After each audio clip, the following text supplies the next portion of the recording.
welcome to Codamy. Today we are doing something different, a little different. We are not on React. Today we are on MongoDB. So MongoDB is a kind of database that is actually a non-relational database where we store data in the form of documents, not tables. So if you Google MongoDB versus SQL, the first picture that you will see will be this if you go to the images section. So this gives us a pretty wholesome idea of what are the terms and concepts that are being used in MongoDB and what were in SQL. So we have database that is obviously same for both. Then we have tables in SQL and we have collections in MongoDB. So then we have rows. In every table we have multiple rows and columns.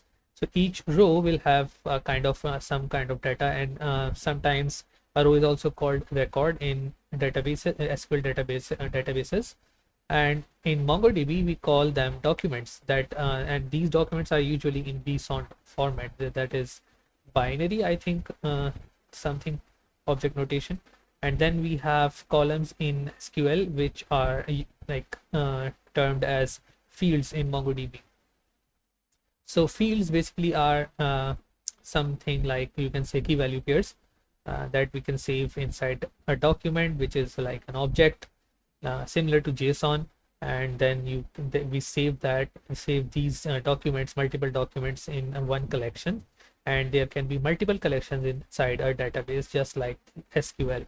So to start with, we can go to MongoDB download. We can try downloading Compass from MongoDB. We can download it from here, and when you are done installing, you will have something like this. This is kind of you can say a client for MongoDB.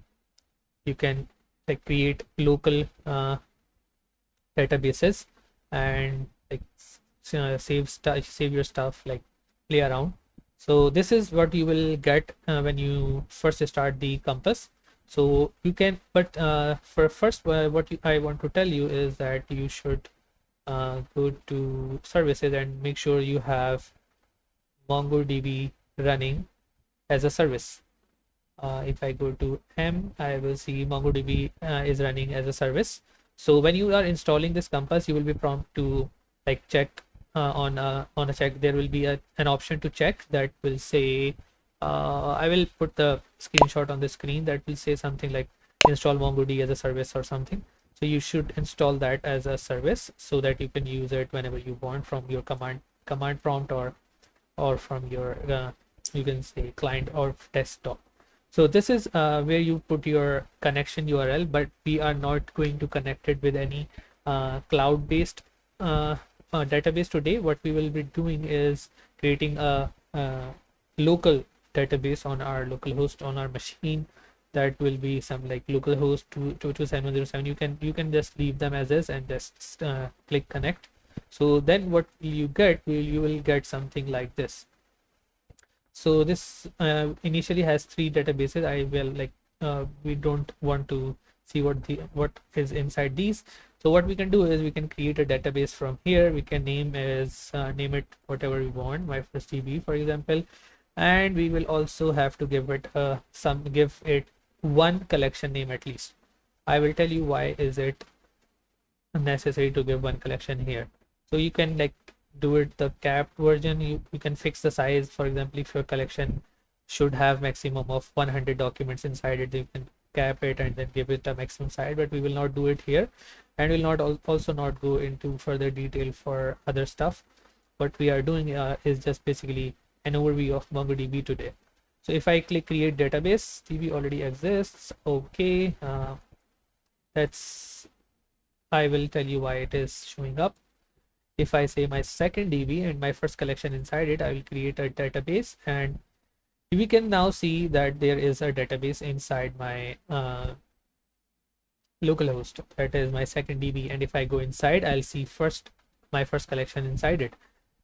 So there is a very interesting thing here, that if there is nothing inside our DB, like for example there is no collection inside our DB, what will happen is we will also not be able to see our database. For example, if I delete it, drop collection here, we'll have to write the name of our collection,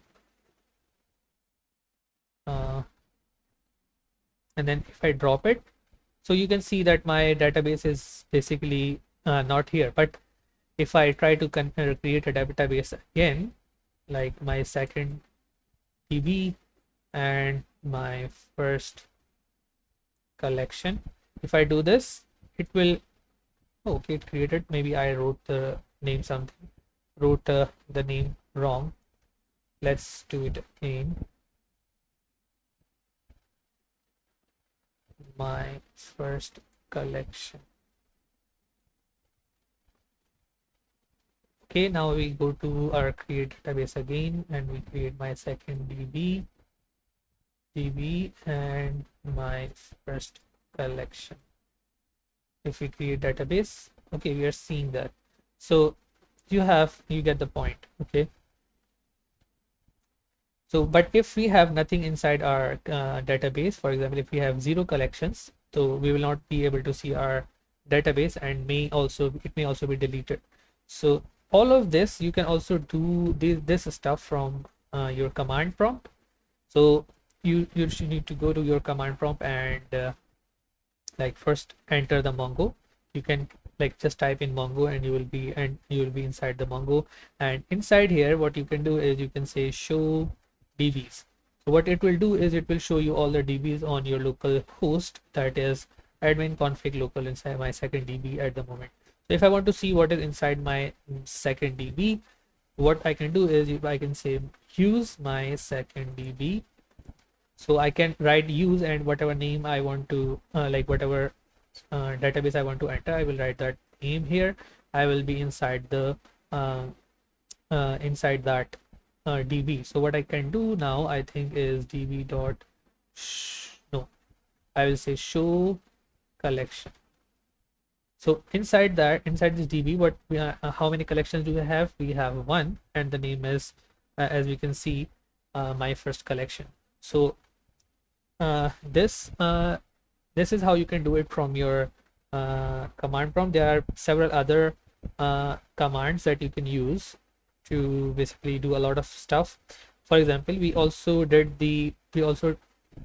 deleted our my first collection from our client. So how can we do that from here? We can say db dot and our collection name. What is our collection name? My first collection, and we'll simply say drop. So what it will do, it will just set true. And if I say show collections again, sorry, I wrote the spelling wrong, show collections, I will see nothing because now we have no collections inside. And if I even say show DBs, I will not see my second DB here because there is nothing inside that, so it is deleted automatically.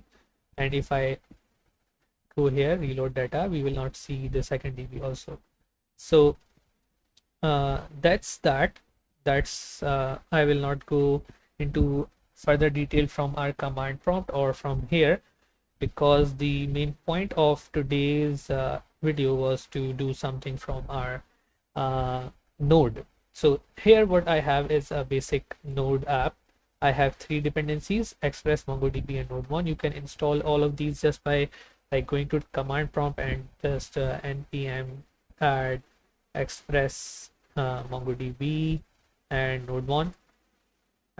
Just press enter and they will be installed. But I will not be using Express or Node1 today. We'll only be using MongoDB. So in order to do all that stuff that we just saw from our local host, client, and CMD, what we can do is we can go to our index.js. We will import Mongo client from MongoDB. So we'll import MongoDB client from our MongoDB, and what we can do then is we will have to provide it our URI. So URI is basically something that you need to connect with your database. So if you see here, this is basically your URI. So if I go here and I say um, const URI is equal to, and we will save our URI inside it. So what is our URI? I have it written here.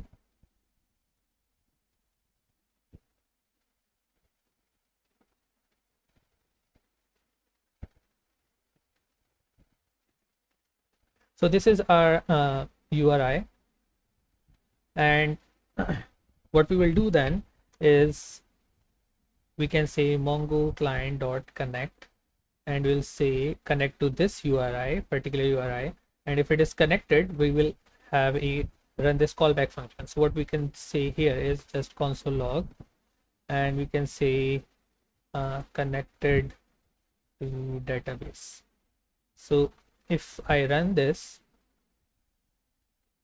so we are seeing that we are connected to database now. So here, let me zoom in a little. So we are connected to database. So what we can do now is we can just like do a lot of stuff. We can like create database and like do a lot of things. So the first thing that we want to do is we want to create a database. But if I go here, we will not see any database as of yet because we haven't created any. So there are multiple ways you can create a database. For example, if I just append my DB here and run it again, okay, stop the code, run the code again, and that connected to database. If I stop it and we go back to our client and we, okay, I reloaded it. We'll have to wait a little. Go inside our, so the database is actually created, but we cannot see it because why can't we see it? Because there is nothing inside it. So first we will have to add some collection inside it so that we can see our DB named as my DB. So before that, you can see that I am running the code and it is not stopping. Okay, so if I run it, you will see that it is running and not stopping. If I'll have to stop it manually, that is because the connection is still open. So what I have to do is whenever I connect to my DB, I'll have to DB dot close. I'll have to use this function to close the connection. And why is this showing me like this? Let's run it. We don't need it from here. DB, if I run it now, we have an error. Let's see what the error is. DB is not defined. Is DB not defined? Okay, sorry. So I forgot that we have two connections inside it. We have an error. If it is run whenever we connect to our database, whenever we connect to our URI, then we have a next function that will basically have two parameters, arguments, you can say. One is the error. If it runs into error, we will have something inside an error, and if we have created the DB successfully, we will have something inside our DB. So we have to close that database whenever we connect to it, and whenever we connect to it, we perform whatever action that we need to perform, and then we close it. So if I go ahead and run it now, you can see that it exited the code on itself because we have closed the connection. We have nothing else in our code, so it exited it. So that's something we need to take care of every time. So what we know now, we have created a DB with the name of my DB. But what we can do here is we can just create a function that will give us create DB. We will pass it our URI, and we will give it our DB name that we want to create our DB with. So what we can do here, we can just concatenate these two. We can do that by string literal. We can have the value of URI, and we will also have the value of DB name, and I forgot to give it the class name, sorry, a variable name. This will be DB URL, You can say URI or whatever you want to call it. So we have this, and then we can like bring this inside our function, and instead of passing URI, we will pass this to this here. So now if we and obviously we'll call this function here with URI, and the name of my DB will be you can, what do we want? Let's say employees, or we can say school. So if I run it now, there will be like we saw this. So that means we have passed this these two parameters here, and then there will be a database created with the name of school. So just to make it a little more readable, let's have a main function and move everything inside that we will be using, that we'll be calling function main, and let's move this here and this here. Okay, so that's the same thing. So the next thing that we want to do is, let's now create a collection, just like the way we did from our command prompt and our desktop client. So how can we do that? Let's create a function for that. Function, and we'll call it create collection. So in order to create a collection, what things will be needing? First will be our client, okay, that will be connected to our DB, and the next thing will be the DB name that we want our collection to be created inside of, and then the third one will be collection name that we want to name our collection with. Okay, so the next thing that we want to do here is connect to our client. Okay, so we have our client, then we will want to connect to our client. So this basically returns a promise. So what we can do here is we will have a function inside that will be run after client is connected to our DB. So inside it we will have two things. One is the DB and the other is the error. And if there is any error, we'll say if there is any error, we will just throw error here and return. But if there is no error, then we can go ahead and say let current DB is equal to db.db and whatever the DB name was. Sorry, DB name. So what did we do? We connected to our client, and then we went inside our DB that we passed in here. So after that, what we can do is we can just like do this current DB dot create collection, and inside that create collection, what we want to do is we will pass the collection name.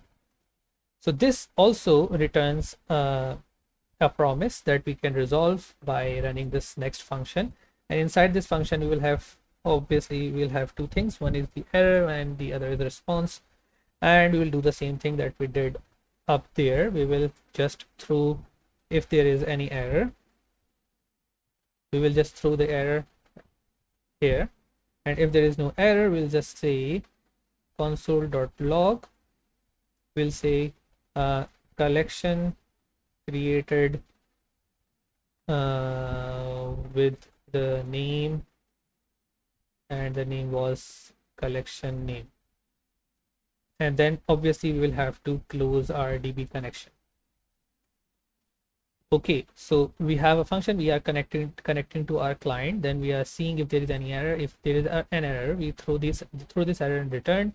Then we go into our current DB that we want to create our collection in. Then we create the collection with the collection name and we check if the promise returns successfully or with an error.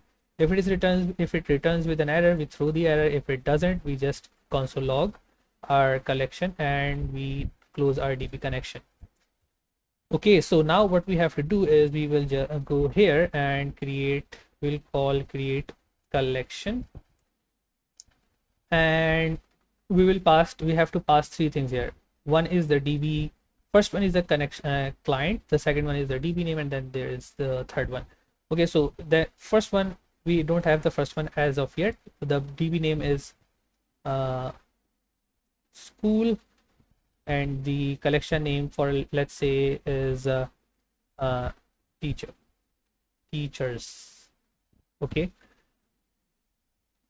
so we don't have the collection, the client for now. Let's create the client. How can we create the client? Let's write a function for that get client. What we want to do is we can pass, let's not pass it. Let's just for now have this inside, and we will say return new Mongo client URI. So this will return this, and now what we can say is just simply come on get client method. We can just call the get client method here. So whenever we call this method, it will connect to our this URI and return our client. And whenever we, for example, if we are going here, we'll connect to this DB and create this teachers collection inside that. So since we already have our database, let's just comment this out, and let's now run our code. So we can see that now collection is created with the name teachers. So if we now go to our command prompt and we say show dbs, we will see that there is that there is a database named as a school inside our DBs. And if we go inside it, for example, we say use school, we will see that, and we say show collections, we have one collection inside it. So that's how we can create a collection, and that's how we can create a database. So I think that will be it for this video, and in the next video we'll see how we can add different documents inside a collection and delete those documents, or maybe delete collections and all that. So until then, goodbye.